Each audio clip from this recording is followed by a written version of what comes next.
la necesidad de Estados Unidos de tomar una posición justo al borde de las elecciones en Estados Unidos. Justo al borde de las elecciones presidenciales del 5 de noviembre. Está pidiendo Kamala Harris un segundo debate entre Trump y Kamala, un tercero para Donald Trump. Trump sigue negándose, esperando sobre todo la clarificación del conflicto geopolítico. Porque Kamala Harris, en un debate con una guerra abierta en el conjunto de Oriente Medio, tiene muy complicado salir airosa de ese entorno contra Donald Trump. Tanto para su público, viendo cómo Kamala Harris tiene que apoyar a Benjamin Netanyahu antes de llegar, tanto a su público como al contrario, como al republicano, si ve que Kamala Harris en el fondo no está decididamente al lado de Israel, con lo que quiere el debate pronto y Trump está diciendo, espera,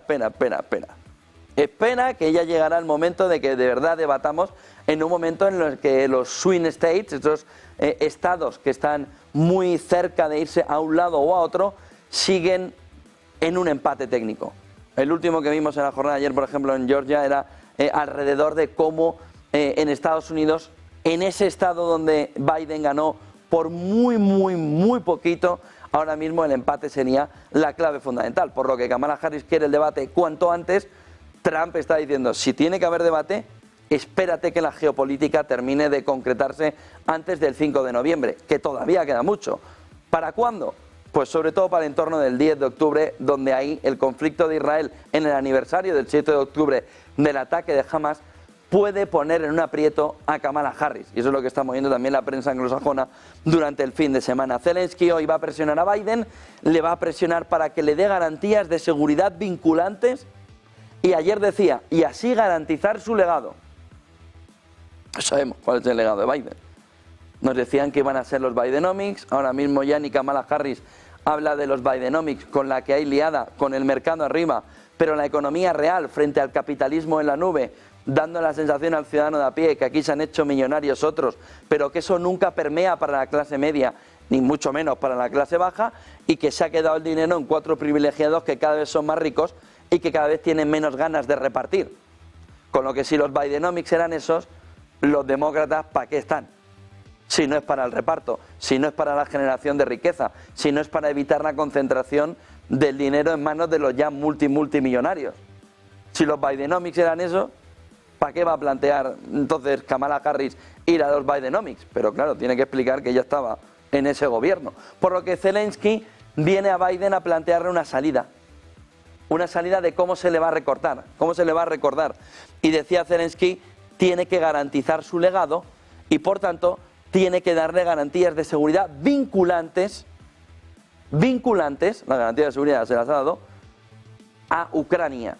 Y en ese entorno llega la Asamblea General de Naciones Unidas, número 79, ya está Zelensky allí, ya ha hablado, por ejemplo, Lula da Silva, alrededor de la pobreza en el mundo, de cómo hay que implementar una serie de mecanismos para conseguir de verdad una redistribución. Sánchez va a la suya, va a hablar de desinformación, no de generación de... Bueno, lleva otros pilares también del mensaje, pero el fundamental ante el resto de países es la desinformación y cómo tiene que intentar implementar un camino de control. Parece que no lo va a decir tal cual, va a decir que hay que implementar contra la ultraderecha todo tipo de mecanismos que consigan frenarla, que es lo que ha conseguido Olaf Scholz esta noche en los resultados provisionales en uno de los estados clave que gobernaba la socialdemocracia, pero nos esconde los árboles, nos esconden el bosque. La socialdemocracia, Scholz, el SPD ha conseguido el 30% de los votos, la ultraderecha el 29%.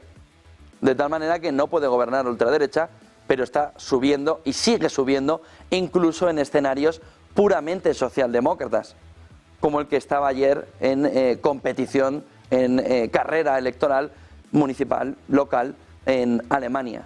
Por lo que cuidado a la fotografía también de la desinformación, en el planteamiento que quiere plantear Sánchez, viendo el auge también de una parte de la ultraderecha en toda Europa, mirando sobre todo a Alemania. El otro punto fundamental de la Asamblea General de Naciones Unidas se ha producido hace unas horas.